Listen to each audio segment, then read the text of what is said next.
Hey guys, hey, this is Nay. Follow me on IG, Twitter, and Periscope, and now Snapchat, and Nayrob on YouTube. Now, let's talk perspective. I was looking at the Cameron video. Y'all know that was 3 hours of information.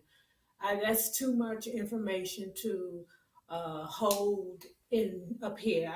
Y'all know I can't. 45. We can't. I can't. I don't. One of the things that I found like was most disturbing to me was that Jim Jones. Now this is according to Cameron and his 3 hours. Was that Jim Jones basically wanted to create a false beef. Now, in regards to it generating a buzz, I respect that. But Cameron's like, nah, that's not necessary. And that was something years ago. That was something years ago that they came up with, And that's something that they're doing now. I always say, phases in fashion always come back around. But I think with hip hop, that never stops, whether it's real or fake. It's just sometimes just things go way, way left. You did just way left with these beats because you may be playing, but these people that believe in you is for real. And y'all know I do the Zodiac. So if you don't like the Zodiac, to go over there, just over there. What I found was strange was that Cameron being an Aquarius, him being a boss, he did not sign a contract with Jimmy. So he was saying that for Jim Jones to say that he lost all his money messing around with Cameron, uh, he was like, I don't understand how that's possible. We didn't have anything on paper, which to me showed me coming from an Aquarian who's all about the money and the business. He really did care about Jim Jones. So the next thing I want to talk about is the T-shirt thing he spoke about. He was saying that him and Jim Jones, like a month earlier, they had been screwing all kinds of women together like a month earlier. And then out of the blue, he started messing with Chrissy. Now, keep this in mind, guys. Chrissy, just a little piece of information about her. It's information out there that Chrissy is basically has been a gold digger for years. She's been chasing that paper for years. And sometimes when men come across women who they feel are untouchable, they go over and beyond to get them, and I mean, it's true that because it's been times where I had to be like, no, you don't have to do all that. I'm not like that. Trust me.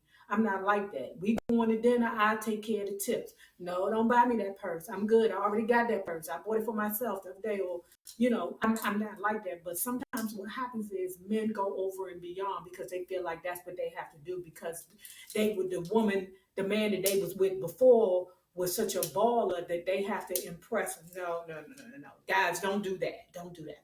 Just be you. A small gift is just as nice as a big gift. And if you got to buy big gifts for her or for a woman, you don't need her anyway. So anyway, Jim Jones was buying Chrissy's all kinds of bags and shoes within their first 2 to 3 weeks of dating. This is according to Cameron. And Cameron was like, what? What in the world is going on? We was just sleeping with women 2 or 3 weeks ago. What's going on? Now you then got Chrissy. He said that Cameron admittedly said that he was wrong for this. What I'm about to say was that he made these T-shirts calling Jim Jones a trick because Chrissy is, a well-known, supposedly, gold digger or a paper chaser or whatever you want to call her. So he made these T-shirts up to say that Jim Jones was a trick and some other things, but summarize Jim Jones is a trick. So Jim Jones was really in his feelings at that situation, and he said that he felt like He said that he felt like, he didn't know at that time that they were going to be serious and that they were going to be together. The next thing was Jim Jones was a blood. Who knew that Jim Jones was a friggin' blood? Like, well, actually, you know what? I take that back because I watch battle rap a lot, and naysayers. If I got any of my naysayers that are in the battle rap that goes to any of the events out there, child, I want to go so bad, but I'm not going out to New York out there in that blood culture. Now, I ain't saying that the URL is full of bloods. That's not what I'm saying. All I'm saying is it's a lot of red on that stage. That's all I'm saying. And See, I like my red. I have my red couch because I just like red. I just like to look at it. Now, as far as me, I don't even want to date a blood. I don't want to date no gang members. I don't want to do it. I pass. I ain't got time. So, he talked about Jim Jones crying all the time, and on the interview specifically.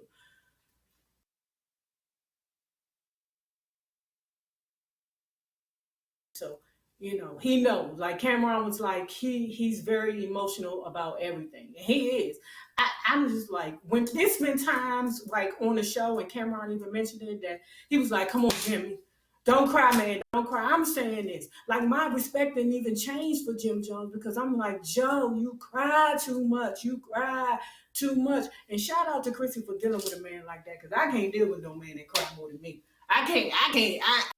Men cry every day. That's fine. That's cool. I don't have a problem with a man, but when you cry that much, that make me want to. I be. And Yandy and Chrissy had their little beef going on. So what ended up happening was Mendices was like, okay, Chrissy and Chrissy's beautiful. Chrissy is beautiful, and so is Juju. Both of them got beautiful, beautiful women. Beautiful. But Chrissy had came up with this thing, okay, I'm gonna get Yandy to get jumped by niggas and ninjas and biz. So I'm like, whoa, oof. Chrissy go hard in the paint, don't she? Chrissy old G, but I guess you gotta be a G to, to mess with a gang member. I don't know. Like I said, I ain't decided to go and meet with Jim to speak with him about Chrissy. And he said when they did meet up, basically Jim Jones had a nervous breakdown, went into an emotional fit, and ran off. And he said that was it. And I was like, what in the world? But come to find out that basically Jim Jones is not uh, a, a dude that is built like that. He's not built for that. And he, I guess Mendices called him a college boy that just so happened to be a hardcore rapper. It kind of reminds me of how so many guys, like celebrities and stuff, get involved in the gang culture, and then before you know it, they got this false sense of thoroughness, and for real, you're not that person. And it takes a real person that is actually built like that to expose you, so I guess that's what happened. Cameron believes that the reason for the crying interview, that's what I'm gonna call it, he believes that the reason for the crying interview is because Jim Jones got so much slack, or he could feel the fans, his fans, and he could feel that they weren't pleased with his actions with signing to Rockefeller. Okay, and Cameron is right. He's like, I'm 40 years old. I'm not signing to nobody. I got too much other business going on to be signing. Now I'm too old for that. This is fun to me. And he paid homage to the rappers who have been withstanding all this time for decades, like Jadakiss. That's my baby, Jadakiss. Who else he gave? Fabulous, Jay-Z, of course. But he paid homage to them, saying, hey, it's not many of those that can withstand 3 decades of music, of rapping, and still able to, live off of it. But he basically said that what Jim Jones was doing was running interference.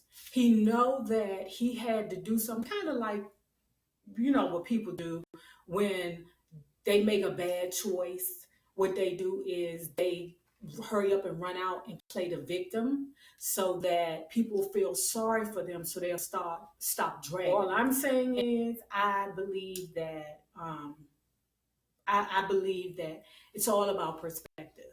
I believe that Jim Jones is right in his way of thinking and what he think. I think that he believes that what he's saying is right.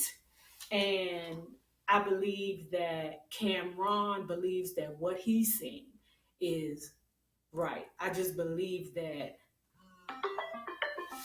anyway, guys, the same people you meet on the way up are the same people you meet on the way down. Naysayers, let's be good to each other. Peace.